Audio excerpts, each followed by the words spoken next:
Je suis allée à la fête d'anniversaire de mon neveu de 5 ans, mais il n'y avait rien à manger pour moi. Ma belle-sœur a dit, seule la famille est invitée. Mon mari m'a dit, rentrons à la maison. Alors nous sommes partis. Ce qui est arrivé ensuite, la surprise. Aujourd'hui, mon mari Tom et moi avons assisté à l'anniversaire de mon neveu Kyle chez ma belle-sœur Julia. À l'heure du repas, Julia a servi des sushis à emporter à tout le monde sauf à moi. Perplexe, j'ai hésité, puis Julia a dit quelque chose de choquant. Nous n'avons pas invité ceux qui ne sont pas de la famille, alors ne débarque pas sans être invité. Le visage de Tom est devenu rouge de colère. Sans un mot, il m'a pris la main et nous avons quitté la maison en trombe. En partant, quelque chose d'inattendu est arrivé à la famille de Julia et elle s'est écroulée à genoux. Je m'appelle Lisa James et j'ai 33 ans. J'étais infirmière auparavant. C'est d'ailleurs comme ça que j'ai rencontré mon mari, Tom, qui est lui aussi infirmier. La douceur et l'altruisme de Tom m'ont immédiatement attiré, et c'est moi qui ai pris mon courage à 2 mains pour l'inviter à dîner. À ma grande joie, il a accepté. Après quelques rendez-vous, notre lien s'est renforcé et nous avons naturellement entamé une relation. Un soir mémorable, lors d'un dîner aux chandelles dans un restaurant offrant une vue nocturne spectaculaire, Tom a sorti un petit écrin en velours et m'a demandé en mariage. Submergé de bonheur, j'ai dit oui, et nous sommes vite devenus mari et femme. Après notre mariage, j'ai décidé de quitter mon travail pour soutenir Tom, qui enchaînait de longues gardes à l'hôpital.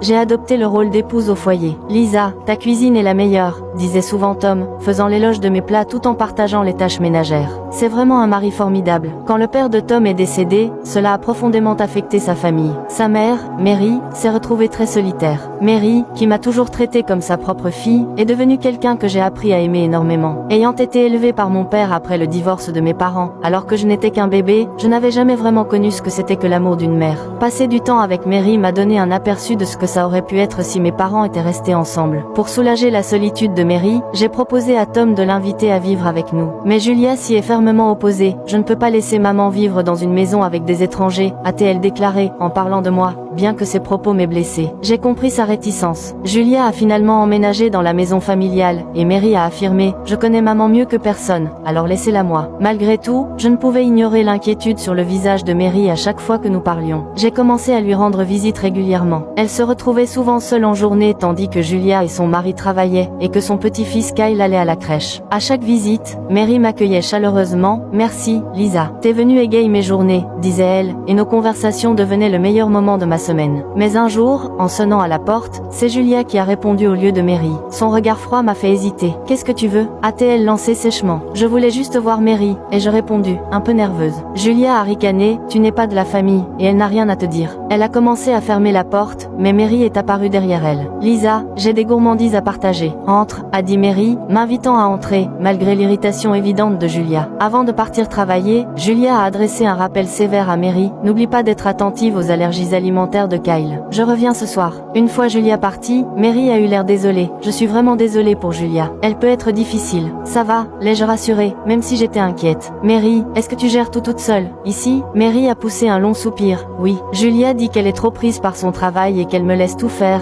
la cuisine, le ménage, et s'occuper de Kyle. C'était éreintant. On voyait bien que Julia considérait Mary davantage comme une domestique que comme un membre de la famille. Étant touchée par sa situation, j'ai décidé d'aider autant que possible. Quand j'ai raconté ça à Tom, il a froncé les sourcils. Julia a toujours aimé commander tout le monde, même quand on était gamin. Mais traiter maman comme ça, c'est exagéré. Un soir, alors qu'on regardait la télé, Mary a appelé avec une demande inattendue. Lisa, demain il y a la journée d'observation des parents à la crèche. Toutes les mamans y vont, et je pense que Kyle se sentira exclu si c'est moi qui y vais. Tu pourrais venir à ma place? J'ai hésité. Julia n'y va pas? Mary a poussé un gros soupir. Elle dit qu'elle ne peut pas se libérer du travail. Je ne sais pas ce qui lui passe par la tête. C'est un jour super important pour Kyle. Je comprends, Mary. J'irai avec toi, et je dis. Mary avait l'air soulagée. On entendait de la joie dans sa voix. Puis elle a raccroché. Je ne pouvais m'empêcher de penser que Julia aurait dû trouver le temps pour une journée aussi spéciale pour son fils. Sûrement que Kyle aurait préféré que sa mère soit là. Mais peut-être Julia avait elle ses raisons. J'ai choisi de mettre mes ressentis de côté. Vous pouvez, maintenant, voir si la deuxième partie est disponible. Et n'oubliez pas de vous abonner, de commenter et partager.